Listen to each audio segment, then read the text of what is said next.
시청자 여러분 안녕하십니까? 한 주간의 한인사회 주요 소식을 전해드리는 KBN 뉴스 주간 브리핑입니다. 뉴욕 한인회 한인회장 선거를 둘러싼 갈등의 골이 점점 깊어지고 있습니다. 뉴욕 한인회 역대 회장단 협의회는 줄곧 선거관리위원회에 김민선 후보자의 자격 박탈을 철회할 것을 요구했는데요. 지난 26일에는 그동안의 선관위의 활동을 문제 삼고 회 측에 의거해 앞으로 회장 선거 관련 모든 절차와 결정권이 역대 회장단 협의회에 위임된다고 발표했습니다. 박민기 기자가 보도합니다. 뉴욕 한인회 역대 회장단 협의회가 회 측에 따라 앞으로의 회장 선거 관련 모든 절차와 결정권이 역대 회장단 협의회에 위임된다고 발표했습니다. 역대 회장단 협의회는 지난 22일 진상조사위원회를 구성하고 선관위에 25일까지 김민선 후보의 자격 박탈을 철회할 것을 요구했지만 선관위는 묵묵부답으로 대응했습니다. 역대 회장단 협의회는 어제 긴급 회동을 갖고 선관위의 지금까지의 활동을 조사해본 결과 공명정대하지 않았다는 판결을 내리고 이미 회 측을 위반한 만큼 선거를 공정하고 조속히 처리하기 위해 역대 회장단 협의회가 앞으로의 선거를 직접 관장하겠다고 밝혔습니다. 현재 민승기 후보 한 사람만이 이 후보자로 남아있는 단일 후보인 상황이므로 회칙 72조 사항에 정해진 바에 따라 이후 선거 관리를 직접 관장하기로 결정하였다. 뿐만 아니라 김민선 후보의 자격이 박탈됨으로써 단일 후보가 된 만큼 회 측에 따라 총회 날짜가 선거일 15일 전에 공고됐어야 했지만 아직까지 총회 공고가 나지 않은 것은 회칙 제72조 3항 위반이라며 회칙 72조 4항에 따라 제34대 회장 선거에 관한 모든 절차와 결정권이 역대 회장단 협의회에 위임된다고 밝혔습니다.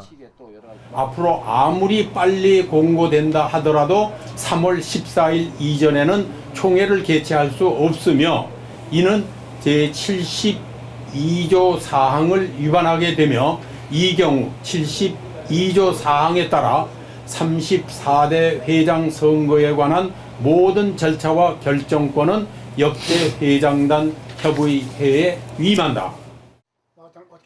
역대 회장단 협의회는 내일 오후 선관위 사무실에 방문해 위원들로부터 입 후보 등록 서류, 선거 관련 자료 등 모든 서류와 장부를 인수하고 34대 한인회장을 공정하게 선출하겠다는 계획을 전달했습니다. KBN 뉴스 박민기입니다. 한편 김민선 후보의 자격 박탈 철회를 요청하는 온라인 서명 사이트도 개설됐습니다. 퀸즈 한인 회장은 서면을 통해 운영 규정의 소급 적용은 부당하다고 주장했습니다. 금홍기 기자가 보도합니다. 김민선 후보의 자격 박탈 결정 철회를 요구하는 온라인 청원 사이트. 김민선의 친구들이란 아이디로 change.org에 개설된 사이트에는 오늘 오후 현재 200여 명이 넘는 인원이 서명에 참여했습니다. 청원 사이트는 SNS를 통해 한인들에게 알려지면서 서명 참여자가 빠른 속도로 늘어나고 있습니다. 서명 참여자들은 뉴욕 한인회장 선거관리위원회의 결정이 부적절했다며 공정하고 투명한 선거를 요구하고 있습니다. 퀸즈 한인회 유재봉 회장은 오늘 이메일을 각 언론사로 보내 뉴욕 한인회장 선거에 대한 자신의 의견을 밝혔습니다. 유 회장은 1월 26일 개정된 선관위 운영 규정의 소급 적용은 일반인의 상식으로 이해하기 어려운 일이라며 이제라도 두 후보가 동등한 기회를 가지고 경선을 할 수 있도록 해야 한다고 주장했습니다. 한편 민승기 후보 사전 선거운동 의혹과 관련해 오늘 오전 열릴 예정이었던 선관위 전체 회의는 연기됐습니다. 선관위는 한국을 방문 중인 이승열 선관위원장이 오늘 밤 돌아오면 내일 중 회의를 개최하겠다고 밝혔습니다. KBN 뉴스 금홍기입니다. 지난 1월 동포회관을 뉴저지 테너플라이로 이전한 코리안 커뮤니티 센터가 한인들을 위해 1층 커뮤니티 룸을 무료로 개방했습니다. 새로운 동포회관 완공을 지원해준 한인사회에 감사 인사를 전했습니다. 박민기 기자가 보도합니다. 지난 1월 뉴저지 테너플라이로 동포회관을 이전하고 개관식을 가진 코리안 커뮤니티 센터는 새로운 동포회관 완공을 지원해준 한인사회에 감사 인사를 전하며 한인들을 위해 준비된 앞으로의 프로그램을 소개했습니다. KCC의 프로그램 디렉터는 아이들의 예술성, 창의력 증진을 위한 어린이 미술대회와 로이조 변호사 등 주류사회의 각 분야 패널 6명 등이 참석해 학생들과 소통하는 영피플 나잇 행사 등 유익한 행사가 준비되어 있다며 많은 한인들의 참여를 당부했습니다. KCC에서는 11년간 진행하고 있는 어린이 미술대회를 개최합니다. 올해의 주제는 패밀리, 가족으로 학부모님들의 많은 관심 부탁드리겠습니다. 4월 18일 토요일 6시 영피플 나잇 행사가 진행됩니다. 올해는 로이조 변호사와 주류사회에서 당당하게 활약을 펼치는 각 분야의 패널들을 초청해서 그들이 어떻게 학창시절의 꿈을 실현시켜 나갔는지를 들어보는 유익한 시간이 될 것입니다. 중고등학교 학생들과 학부모들의 많은 관심 부탁드립니다. 이번 어린이 미술대회 수상작들은 KCC 갤러리에 전시될 예정입니다. 또한 KCC는 1층에 위치한 커뮤니티룸을 각 지역 한인 학부모회 및 비영리 단체들의 모임 장소로 무료 개방합니다. 신축회관 개관 이후 많은 한인들의 방문이 이어지고 있다고 밝힌 KCC는 한인 사회의 지원과 관심에 보답하기 위해 커뮤니티룸을 무료로 개방하게 됐다는 계획을 전했습니다. 많은 한인 동포들의 관심과 사랑이 이어지고 있고요. 방문들도 많이 있습니다. 실제로 오셔서 저희 한인 동포 회관들을 둘러보시면서 한인들의 정체성의 상징물이 된 이 기관을 보시면서 자부심과 한인으로서의 자랑스러움을 많이 표현해 주시면서 더욱더 한인 동포회관이 크게 자라나기를 소망하시는 한인들이 많이 있습니다. 커뮤니티룸은 월요일부터 금요일 오전 9시부터 오후 5시 사이에 사용이 가능하고 최대 3시간까지 대여 가능합니다. 대여를 원하는 사람은 최소 일주일 전에 사전 예약할 것을 당부했습니다. KBN 뉴스 박민기입니다. 오바마 대통령의 불체 청년 추방유예 확대 조치가 텍사스 연방지법의 중단 판결로 제동이 걸렸는데요. 오바마 행정부가 소송에 불참하고 있는 뉴욕과 뉴저지를 비롯한 24개 주에서 추방유예 조치를 우선 시행하도록 하는 방안을 고려하고 있습니다. 오바마 행정부가 뉴욕과 뉴저지 등 소송에 참여하지 않고 있는 24개 주에서 추방유예 확대 조치를 우선 시행하는 방안을 검토하고 있습니다. 오바마 대통령과 이민 옹호단체 대표들은 25일 백악관에서 만나 이와 같은 방안을 논의한 것으로 알려졌습니다. 만일 실제로 오바마 행정부가 24개 주에 거주하고 있는 불법 이민자들을 상대로 추방유예와 워크퍼밋 신청서 접수를 시작한다면 이민개혁 행정명령을 둘러싼 논쟁이 한층 심화될 것으로 예상되고 있습니다. 현재 이민행정명령이 헌법에 위배된다며 소송에 참여하고 있는 주는 26개 주에 달하고 있습니다. 26개 주는 텍사스를 비롯해 애리조나와 아칸소, 플로리다, 조지아 등 모두 공화당 소속 주지사가 재임하고 있는 지역인 것으로 알려졌습니다. 지난해 무산됐던 한국인 전용 취업 비자가 다시 추진됩니다. 이번에는 연방 하원에서 초당적으로 추진되면서 무난히 통과될 것이라는 전망이 나오고 있습니다. 친한파 의원 모임 코리아 코커스 공동의장인 피터 로스캠 하원 의원은 한국인 전용 전문직 취업 비자를 신설하는 내용의 한국과의 동반자 법안을 연방 하원에 발의했습니다. 이번 법안에는 에드 로이스 의원, 마이클 혼다 의원, 그레이스 맹 하원 의원 등 19명이 초당적으로 공동 서명했습니다. 법안은 연방 국무부로 하여금 대한민국 국적을 가진 대졸 이상의 전문직 취업 인력에 취업 비자와 유사한 E4를 연간 15,000개 주도록 하는 내용을 골자로 하고 있습니다.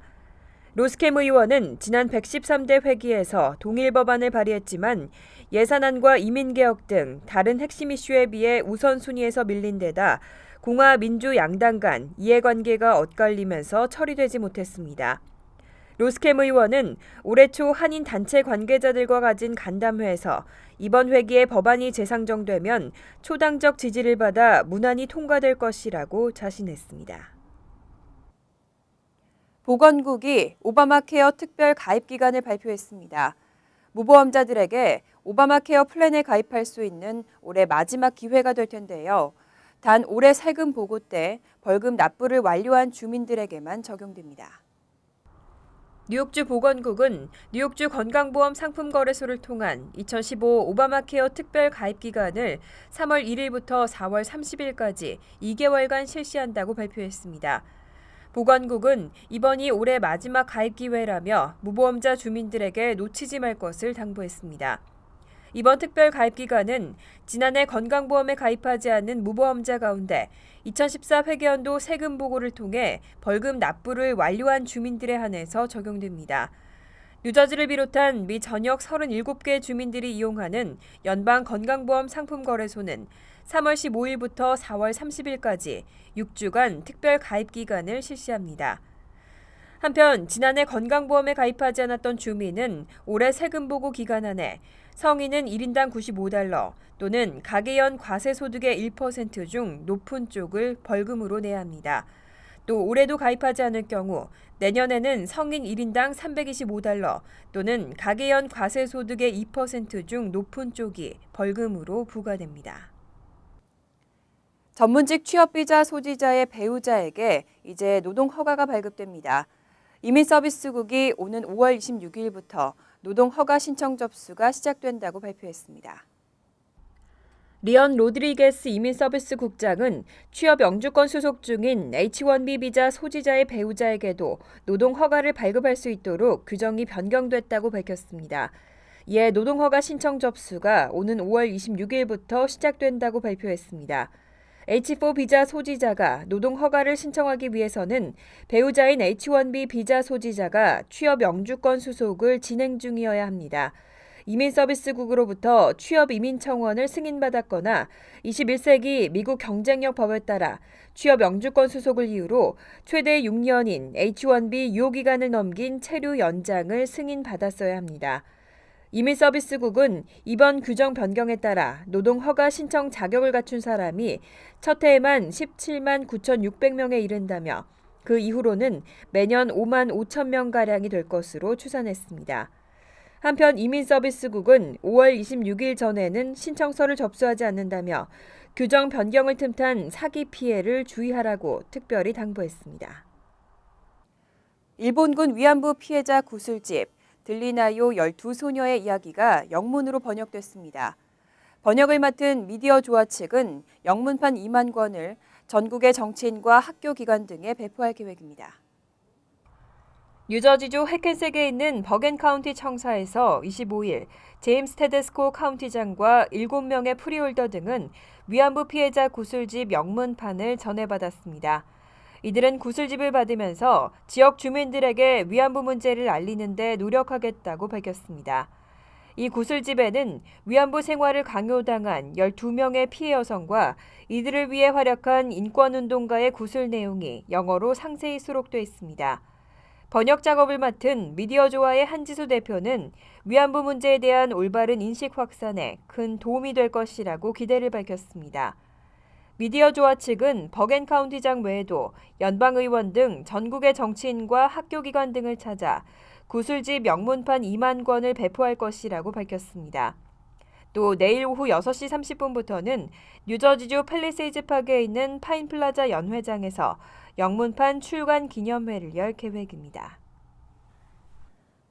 이민 행정 명령을 두고 공화당과 민주당의 힘겨루기가 끝날 줄 모르고 있습니다. 양당이 한치의 양보도 없이 대립하고 있는데요. 고래 싸움에 새우 등이 터진다는 속담이 있습니다. 이런 힘겨루기 가운데 정작 추방류의 조치만 기다리고 있는 불체자들은 하루하루 애가 타지 않을까 합니다. 오바마 행정부가 24개 일부 주에서만 먼저 추방류의 조치를 실행하는 방안을 검토 중이지만 논란을 불러올 건 뻔한 결과가 있죠. 가장 중요한 건 일관되고 통일된 정책의 시행이 아닐까 합니다. KBN 뉴스 주간 브리핑 여기서 마칩니다. 시청해주신 여러분 고맙습니다.